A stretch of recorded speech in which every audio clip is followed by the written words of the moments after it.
C'est quoi l'écologie? C'est des petits gestes de tous les jours qui font du bien à la planète.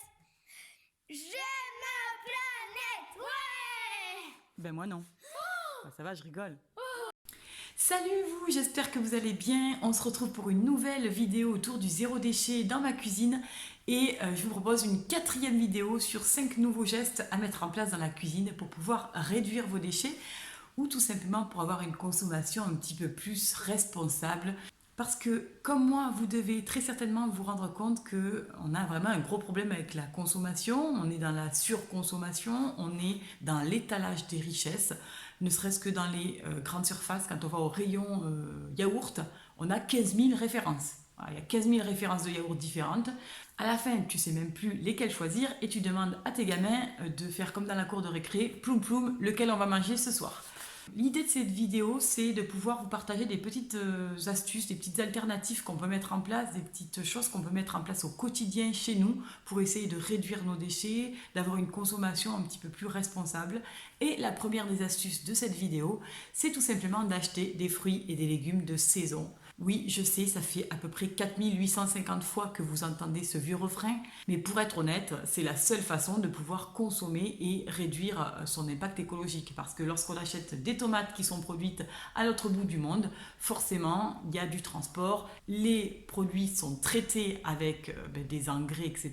et des substances qui ne sont pas très recommandées pour la santé. Et tout ça, ça engendre énormément de pollution. Donc quand on consomme des tomates qu'on a fait pousser dans notre potager ou qu'on a acheté à un producteur local, vous imaginez bien que vous allez réduire évidemment cet impact et ce sera sans doute meilleur pour votre santé parce qu'il y a aussi des producteurs qui font attention aux produits qu'ils utilisent sur leurs fruits et leurs légumes pour avoir le moins d'impact sur la santé possible. Alors évidemment, je sais que quand on est gourmand, c'est hyper compliqué de raisonner comme ça, mais au final, moi j'ai revu ma façon de consommer. Je dis pas que je n'achète pas de fruits qui sont pas forcément de saison, mais je les réduis au maximum. Et si j'en prends, c'est vraiment parce que j'en ai une envie depuis plusieurs jours et que je ne peux pas ne pas y penser. Voilà. En tout cas, j'essaye d'acheter des fruits et des légumes de saison. Alors l'hiver, c'est pas ce qu'il y a de plus glamour, hein, surtout pour les enfants, puisqu'on a beaucoup de choux, de poireaux, de courges, etc. C'est pas les légumes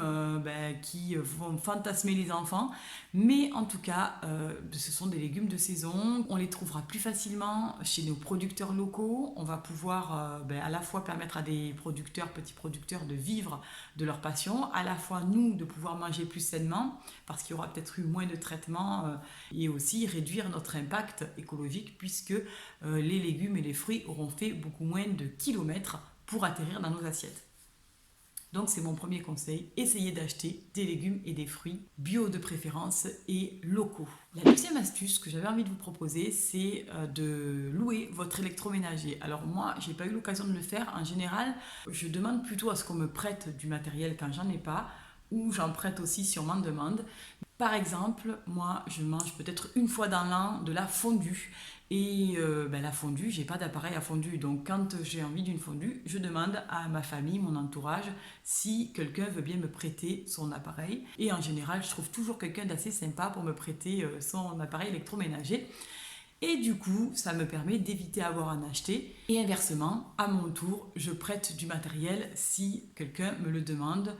Donc ça permet d'éviter d'acheter, d'éviter de générer des déchets puisque ça représentera de futurs déchets même s'ils sont en état de marche à l'heure actuelle. Donc louer son matériel, ça peut être sympa, ça peut être aussi une petite source de revenus pour ceux qui n'ont pas trop les moyens. Donc je trouve que c'est une super alternative qui permet d'avoir une démarche un petit peu plus écologique et en même temps ça crée du lien, on rencontre d'autres personnes. Et franchement, le lien, c'est la vie. La troisième astuce que j'avais envie de vous proposer, c'est de remplacer le papier d'aluminium ou le papier sulfurisé par quelque chose de plus durable.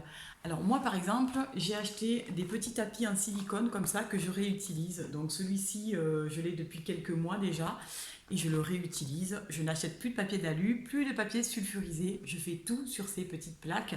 Alors c'est du silicone.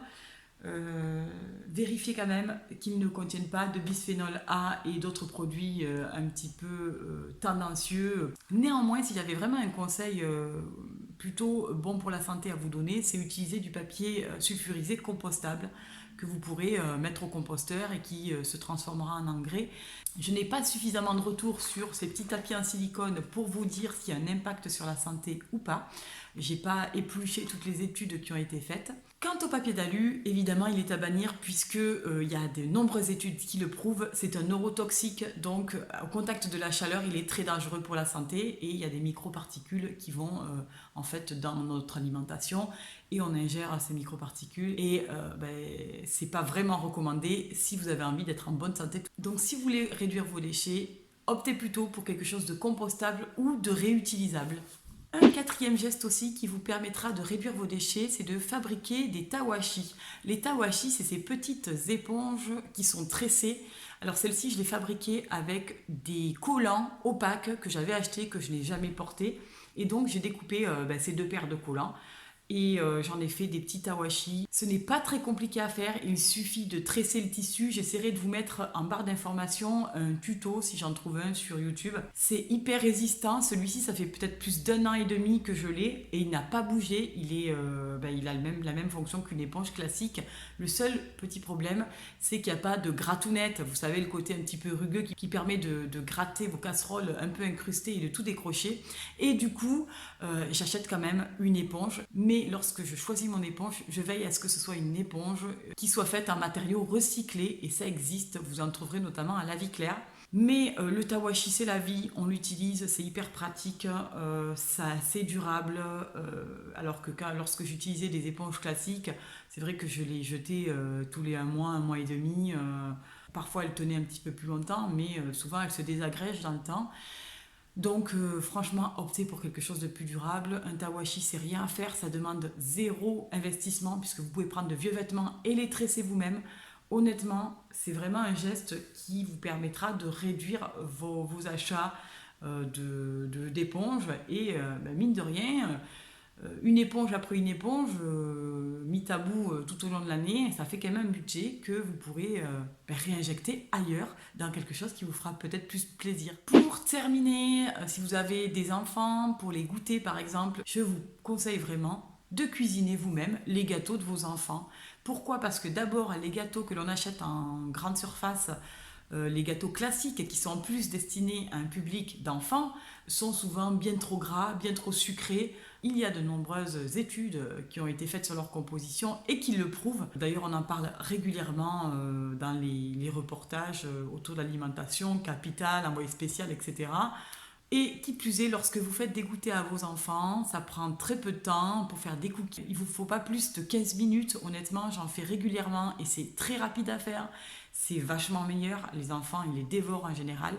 Et vous pouvez faire tout un tas de choses. Vous pouvez faire des yaourts vous-même, vous pouvez faire des cookies, vous pouvez faire des congolais, des petits biscuits en forme de nounours, etc. Il y a même des petits moules en silicone en forme de en forme de nounours. Donc si vous réalisez les biscuits de vos enfants, déjà ça sera beaucoup moins coûteux parce que vous n'allez payer que des matières premières. Tout ce qui est emballage, marketing, publicité, tout ça, vous ne le paierez pas dans le prix de vos biscuits et avec des petites quantités. Je vous invite à aller voir ma dernière vidéo où je vous partage une journée type. Je vous mets 2 desserts que je fabrique moi-même, notamment une pâte à tartiner, le Green-Tella qui remplace le Nutella, à la maison, en tout cas chez moi. Et également, je vous mets la recette de cookies et de cookies vegan en barre d'informations. Si ça vous tente, c'est très rapide à faire. Franchement, ça ne prend pas 100 ans. Si vous avez 1 heure à consacrer le week-end à la réalisation des goûters des enfants, ça vous fera faire des économies. Vous pouvez passer un moment agréable en le partageant avec vos enfants autour d'un petit atelier cuisine.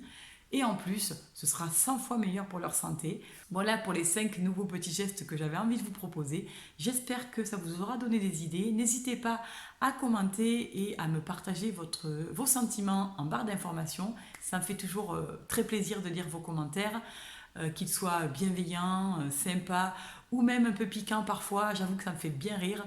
Et je vous embrasse. Prenez soin de vous. À très bientôt pour une nouvelle vidéo. Bye bye.